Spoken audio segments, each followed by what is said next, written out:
with specific reference to examining a case of cerebral palsy with diplegia. Now, as we all know, cerebral palsy is a multifaceted problem. It's a damage to the growing brain, but because of that, it is not only the motor system which is involved. You may have problems in various systems. For example, the ocular. Eyes can be a problem, hearing can be a problem, speech can be a problem.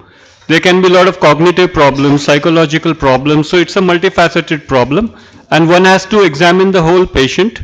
Though we are focusing on the orthopedic management of diplegia, orthopedic examination of diplegia. So one needs to take a detailed history to come to know how the problem arose, why the problem arose, then the static clinical examination, and finally the dynamic gait analysis. Because with the history and with the clinical examination, you can reach so far, but there may be some parameters which the mind can overlook, which a computer can pick up, and that is why the role for a dynamic gait analysis. Now, I would stress on these 6 points on clinical evaluation, that is the tone and power, selective control, that is motor control, joint contractures, torsional deformities, balance, posture, equilibrium, ambulatory status, and gait. Now, tone and power. Tone is something which is very, very variable. The child, if he is happy and relaxed, the tone may be less. If the child is irritated, the tone may be more. So that we always suggest that you examine the tone twice, examine the child twice. You all know about spasticity, I need not explain, but there is something called as dystonia, which is involuntary, and in which spasticity comes and goes during certain parts of the gait movement. This keeps on changing, so it's changing. The deep tendon reflexes are exaggerated when the pyramidal system is involved, and normal or decreased when the extrapyramidal system is involved. Now, the importance of this extrapyramidal system involvement is that surgery is not very reliable when done for extrapyramidal problems. The tone is measured by means of the Ashworth scale from 0 to 5. So, first is normal muscle tone. Second is slight increase in muscle tone manifested by a catch during the end of movement. Third is spasticity, which is present for less than half the range, terminal range of motion. Then spasticity which is present throughout the range of motion, but the part can be easily moved. That is the type 3 or grade 3 spasticity. Type 4 is considerable increase in muscle tone, but passive movement is difficult. And type 5, where the affected part is held rigid in flexion or extension. The Tardieu scale is another valuable scale. Spasticity is dependent on velocity. When you do a fast movement, the spasticity occurs much earlier during the movement cycle, and that is called as R1. Then you subject it to a slow stretch, subject the affected part to a slow stretch, and then you get a catch, and then further movement is halted, that is R2. The difference between R1 and R2 is called as the dynamic spasticity, which means that you can reach a point up to R2. You can dorsiflex, for example, the ankle to 0 degrees, but when you do it fast, you will not be able to dorsiflex to 0 degrees. It may come down to -5 or -10 degrees. So between -5 or -10 to 0 is dynamic spasticity, which is a window of opportunity where you can try out drugs. Selective control is something which is impaired in cerebral palsy because there may be power, but the brain is not able to send the signals to the muscle, so that coordination is a problem. You ask the person, for example, to dorsiflex the ankle, he may not be able to do so. So power we can't rely on very well in cerebral palsy, but selective control is something very important. One, you have a scale here, there are many scales. 0, there is no ability, for example, to dorsiflex the ankle. 1 is partial ability, the person can dorsiflex, and 2 is complete ability. Now 1 is the partial ability. If I ask the person to bend his knee, in effect doing the silver skull test, he may be able to dorsiflex completely. But with the knee extended, 1 is partial ability and 2 is complete ability to isolate movement, which means he can do the movement quite well. Now joint contractures is something we are very familiar with, and a number of tests describe joint contractures. For example, the Thomas's test describes fixed flexion at the hip joint. It's not very reliable in cerebral palsy, and you have to do it very carefully. Staheli test is in prone, so put the patient prone and then extend the hip joint, and the limit of extension is the amount of flexion deformity which is present.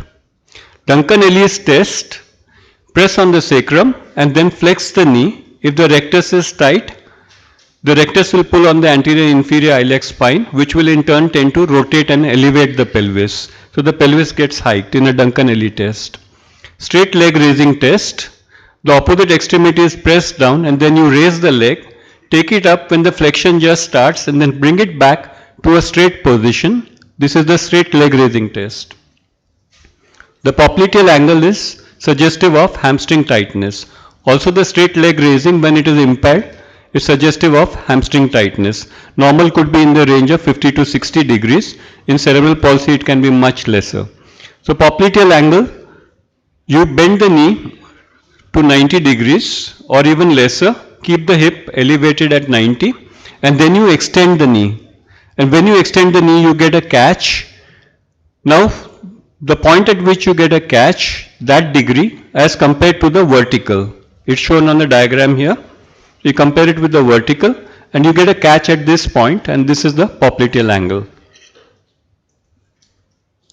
So knee joint contracture can be identified by relaxing the hamstring. So you extend the hip joint, you allow the ankle to go into plantar flexion, and even then if the knee does not straighten out, it means that there is a capsular contracture of the knee.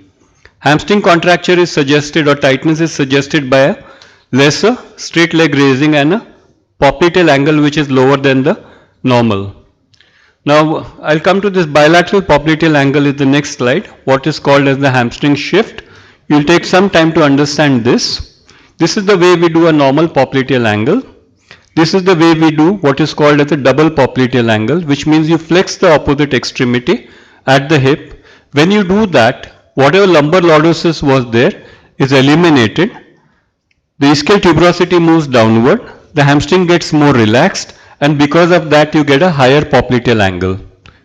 Now this is popliteal angle 2, this is popliteal angle 1. One is with the knee extended, the other one is with the knee and the hip flexed.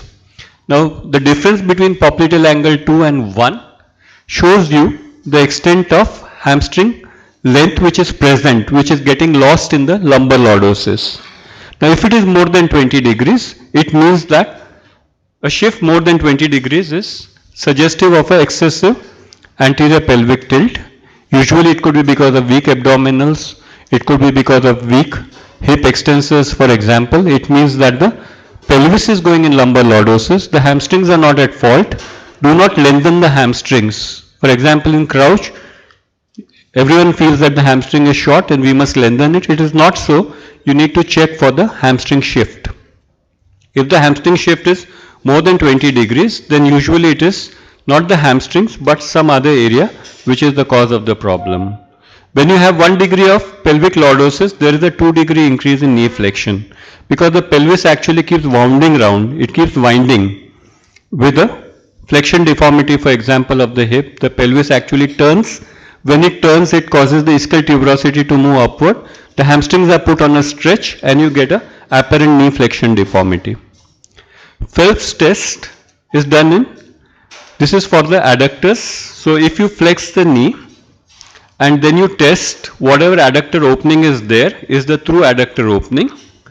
When you do it in extension, the gracilis and the hamstrings come into play and prevent abduction. So there is a difference. It tells you the importance of the gracilis, for example, when you do it in extension.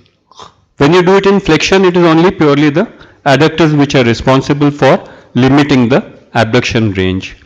The Sylvester test is well known to all of you. With the knee extended, the foot is in equinus. With the knee flexed, the foot starts dorsiflexing, suggesting that the gastrocnemius is tight. The soleus is okay, the gastrocnemius is tight here. Now torsional deformities, again we need to point these out very clearly. Increased femoral anteversion and tibial extorsion. Because of abnormal muscle forces, these happen. We need to evaluate hip rotations, the thigh foot angle and the bimalleolar angle. I'll take a few minutes more. Just go forward. So this is increased femoral anteversion where the knee points medially, points internally. That is increased femoral anteversion, and do a CT scan. This is what is shown. Tibial extorsion.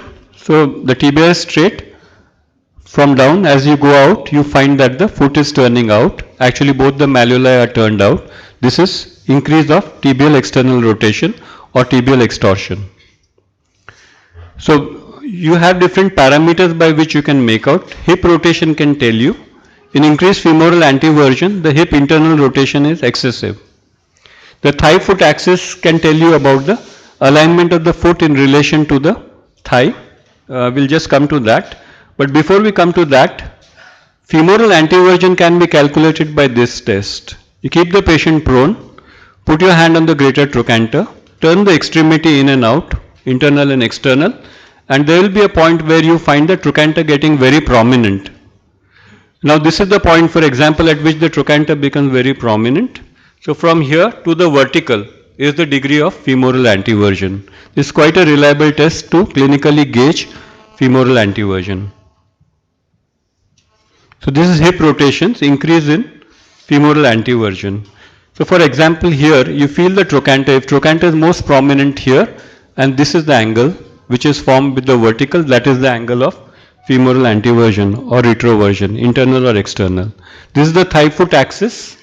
The thigh here, the long axis of the thigh and of the foot here, and the angle formed between the two tells you something about the tibial torsion or of problems with the foot. The bimalleolar angle is a very good index. You must know about this because it tells you about intrinsic foot deformity. You take both the malleoli, you draw an imaginary line through the malleoli and then draw a line which is inclined horizontal. So if the patient is lying a horizontal line and the line of both the malleoli, and this angle can tell you about tibial torsion, whether any tibial torsion is present or not. You can extend this bimalleolar angle and draw the long axis of the foot. If the problem lies in the foot, the angle between the malleolar axis and the long axis of the foot will reduce. It will be less than 90, which means the problem is in the foot itself at a subtalar level. So these are shown here. I just skip this. Now last two areas, patella alta. You need to identify patella alta in a diplegic patient because it has a lot of implications. Patella alta can cause a extensor lag. It can cause pain, subluxation and patellar dislocation. The patella is placed abnormally high. Normally it is at one finger above the adductor tubercle, the superior pole of the patella. The adductor tubercle can be felt medially. Feel the superior pole of the patella. The normal distance is one finger. If it is higher than that, it means it's abnormal, and radiologically also you can correlate. This is a classic example of patella alta. Now foot and ankle, it's a detailed thing in itself. I really won't go into it, but it's very critical to examine this from all the sides, front, back and from both the sides. Because planovalgoid foot is often a consequence in spastic diplegia. So you examine this very, very carefully. Lastly, about this balance posture, this can be impaired because of cerebellar involvement. You can get problems with balance and equilibrium.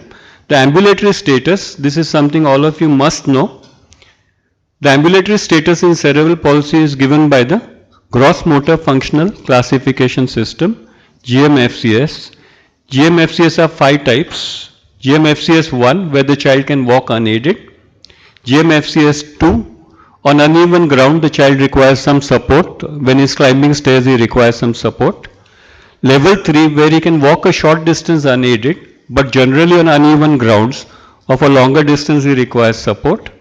Level 4, they prefer to be taken care of, to be moved around in some form of ambulatory aids. And level 5, where even head holding, trunk holding is a problem. Lastly, gait, I leave that to Murli to cover because of shortage of time. So that was in brief about orthopedic evaluation of cerebral palsy, some of the areas which you must cover. I thank you very much for your attention.